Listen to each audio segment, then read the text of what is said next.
Oke guys, assalamualaikum warahmatullahi wabarakatuh. Jadi di sini gue bakal nge-resume, Aneh bakal nge-resume sebuah materi yang sudah ditetapkan oleh panitia PKMP PBA. Jadi di sini saya akan meresum materi mekanisme sidang, guys. Oke. Jadi yang bisa saya ketahui di sini, yang pertama itu ada definisi sidang. Jadi, sidang itu forum formal suatu organisasi yang membahas masalah tertentu untuk upaya menghasilkan keputusan yang akan menjadi sebuah ketetapan. Keputusan dari sidang ini tuh bakal mengikat seluruh elemen organisasi selama belum diadakan perubahan. Nah, terus yang kedua, ini tuh ada pembagiannya nih guys. Ini pembagiannya. Jadi sidang itu ada dua, sidang paripurna sama sidang pleno. Jadi untuk sidang paripurna itu sidang yang dilaksanakan buat ngesahin segala ketetapan dan keputusan yang berhubungan dengan permusyawaratan dan isinya itu tentang pengesahan akhir hasil sidang. Terus yang kedua itu ada sidang pleno. Jadi sidang pleno itu dilaksanakan di tengah-tengah periode kepengurusan lembaga eksekutif dan legislatif yang membahas pertanggungjawaban atas kegiatan-kegiatan yang dilaksanakan setengah periode serta penilaian legislator kepada eksekutor. Bukan ada dua, ternyata ada 4 di sini. Jadi yang ketiga tuh sidang istimewa. Jadi sidang istimewa tuh dilaksanakannya cuma secara insidental atau hanya ketika terjadi suatu hal yang mengharuskan diadakannya sidang untuk menyelesaikan perkara tersebut. Terus ada yang keempat, itu sidang umum. Jadi sidang yang dilaksanakan di akhir periode kepengurusan. Jadi kalau sidang istimewa itu dilaksanakannya secara insidental.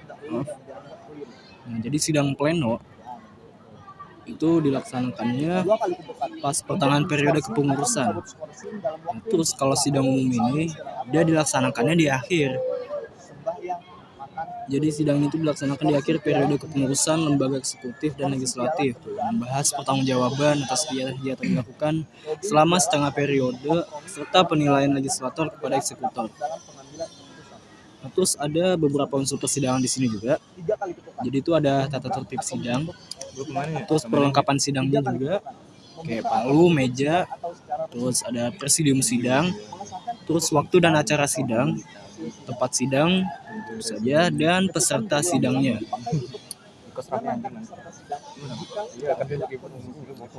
Dan di sini ada 2 sifat persidangan. Jadi sidang terbuka dan sidang tertutup. Terus ada aturan sidang juga. Untuk aturan peserta, jadi itu peserta dalam proses persidangan tuh dibagi menjadi 2, yaitu peserta penuh dan peserta paninjau. Nah, terus ada aturan sidang. Aturan sidang yang kedua. Jadi yang kedua tuh presidium sidang atau pimpinan sidang, guys. Itu yang Jepang. Jadi pimpinan sidang itu orang yang ditugaskan untuk memimpin persidangan gitu. Memimpin dan mengatur jalannya persidangan. Materi. Nah, terus ada aturan ketukan palu. Jadi untuk 1 kali ketukan itu menerima dan menyerahkan pimpinan sidang. Yang kedua, mengesahkan putusan atau kesepakatan peserta sidang poin per poin. Terus memberi peringatan kepada peserta sidang agar tidak gaduh. Terus men-skors dan mencabut kembali skorsing sidang yang waktunya tidak terlalu lama sehingga peserta tidak perlu meninggalkan tempat sidang. Terus mencabut kembali atau membatalkan ketukan terdahulu yang dianggap keliru. Nah, terus untuk peraturan dan untuk peraturan 2 kali ketukan, itu yang pertama untuk men-skorsing atau mencabut skorsing dalam waktu yang cukup lama. Misalnya istirahat, lobbying, sembahyang, terus makan gitu-gitu. Terus yang kedua, Skorsing ialah penundaan persidangan untuk sementara waktu. Terus lobbying itu untuk suatu bentuk kompromi dalam menyelesaikan perbedaan pendapat dalam pengambilan keputusan. Nggak berguna nih. Nah, terus aturan ketukan palu yang ketiga kali ketukan.